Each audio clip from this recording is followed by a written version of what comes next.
এই যে দেখো না গরু দেখতেছি গরু একটা বলে গরু থেকে হোয়াইট টেবল গরু বাজার আছে না কতবার হয়েছিল হোয়াইট টেবল গরু না আরে এবার হয়ে গেছে তোর কি মাথা ঠিক আছে তুই জানিস না ইমিগ্রেশনের সমস্যা চলতেছে বাকি বিল্লাহ এবার আর গরু আনতে পারে না বুঝছস এবার না এই যে গরুর পাঁচটায় এয়ারপোর্ট ভিসা লাগাই আনছে 20 ঘন্টার ওয়ার্ক পারমিট আছে সেদিন কি আছে তুই তো মাসে 2000 সপ্তাহে 2000 পাউন্ড কামাস এগুলা তো কোনো খবর নাই বুঝছস শোন এবার আইও কি কইতাছি এই যে মনে কর সরকার মনে কর এবার এই দেশের গভর্নমেন্ট রুলস পাল্টে ফেলছে বুঝছস ভিসা দেয় না এত সোজা না কেমনে এখন মানে মনে কর করে বুঝাই দিতেছে তুই একজন ভালো সময় আছিস মনে কর এই যে গরুটা দেখতেছস এই তো মনে কর এই গরুটা কিন্তু একটা আচ্ছা বুঝছি হ্যাঁ আমরা তো ব্রিটিশ পাসপোর্ট আমরা তো মনে করি যে ইনভিটেশন দিয়ে বলুন এই তো তুই লাইনে আছিস আমি এই কথাই কইতেছিলাম তোর মানে বিষয় হলো কি জানোস বিষয় হলো ধর এই গরুটা তোর পছন্দ হয়েছে তুই এই গরুটার নাম দিয়া একটা ইনভিটেশন লেটার পাঠাবি বুঝছস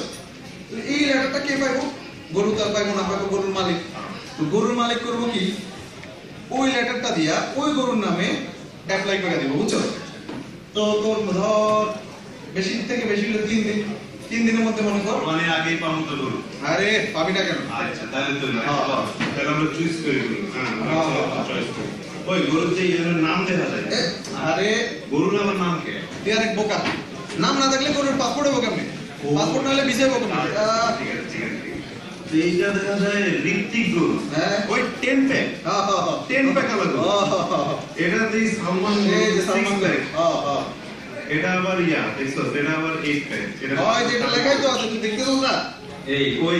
লেডিস গরু আছে ক্যাটরিনা দীপিকা এখানে মায়াগো দিকে চোখ যায় এটা ভালো গরু বুঝছো এগুলো সব ঠিক আছে আমরা যদি লেডিস গরু নেই আমরা ক্যাটরিনা দীপিকা নেব আমরা নেব কপি তারপরে মমতাজ এগুলো নেব আবার এগুলো নিবি কেন এগুলো মাংস বেশি না আমি তো একটা কথা তুই তো অত্র এলাকার এবারে যে দাওয়া থাকলে নির্বাচনের সামনে ওটা তুই তো একজন চেয়ারম্যান সমস্যা নেই তোদের তো মনে কর মোটা তাজা গরুই দরকার তারপর একটা প্রেস্টিজ আছে না তুই মোটা তাজা মানে আবার সমস্যা আছে তুই বুঝলি আমি নাইলে ভিন্ন হিসাব আমি নাইলে মনে কর সপ্তাহে 2000 পাউন্ড কামাইলে কি হবে আমি নাইলে ঠিক আছে আচ্ছা বাদ দে ঠিক আছে আয় আমরা তাহলে গরু পছন্দ কর ঠিক আছে তাহলে এই যে নাহুন হ্যাঁ এটা নিমু না আমরা একটু বুড়া দেখে গরু লই হ্যাঁ আবার বুড়া কেন এই যে এরা অমিতাভ গরু এটা লই হ্যাঁ আচ্ছা ওটা একটু বড় সড়ো আছে ঠিক আছে তো গরুগুলা যে আইবো গরুগুলা কি যে থাকবো না ড্রেস আরে তুই দোস্ত এখনো বুঝলি না এই যে নাম এই যে পাসপোর্ট এই যে নায়ক নায়িকার নাম তুই এখনো বুঝলি না এই যে মনে কর গরুর একটা ড্রেস থাকবে বুঝছো গরুর একটা ইজ্জত আছে না মনে কর পাখি ড্রেস আনারকলি ড্রেস মাসাক্কালি ড্রেস সব ড্রেস ঠিক আছে সব ড্রেস তুই কোন চিন্তা করিস না তাহলে আমরা এটা চয়েস করি এটাই আমরা কিনুন ঠিক আছে ওই দাঁড়া গরুগুলো সেলফি তুলে তুই কি মানুষ না অন্য কিছু বেটা গরু লগে কি সেলফি হয় গরুর লগে কাউফি দেখ কাউফি মারবে দাঁড়া হাসি দে ঠিক আছে আচ্ছা শোন এটার দাম তো দেখা যাচ্ছে 3550 টাকা হ্যাঁ তাহলে 50-50 গতবার মতো 50-50 ঠিক আছে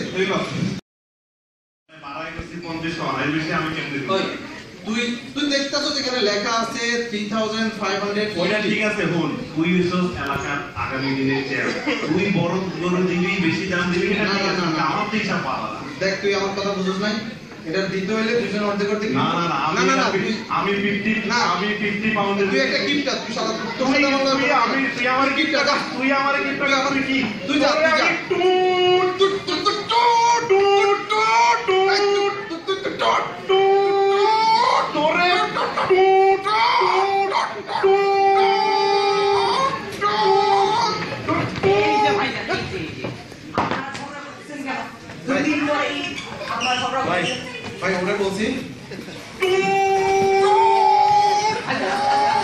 ভাই ওটা বলছি একটা গরু কোরবানি দিতেছি 50-50 ও করে কি ও 3550 50 মধ্যে ও বলে 50% দিব আর বাকি বলে 3500 আমি দিব এটা কোনো কথা? শুনুন, আপনাদের বলি 2 দিন পর ঈদ। কোরবানি ঈদ হইল লোক দেখানোর জন্য না, আবার কোরবানি ঈদ হইল কৃপণতা করার জন্য। অতএব আপনাদেরকে এই কোরবানি ঈদ হলো আল্লাহকে সন্তুষ্ট করার জন্য। আসেন আমরা আল্লাহকে সন্তুষ্ট করার জন্য কোরবানি করি। ও আপনি তো ঠিকই কইছেন মনে হয় দোস্ত সারা তো ঠিকই কইছে মনে হয় গতবার রবেদার লাগাইছে এবার রবেদার আমরা মিলে যাই দোস্ত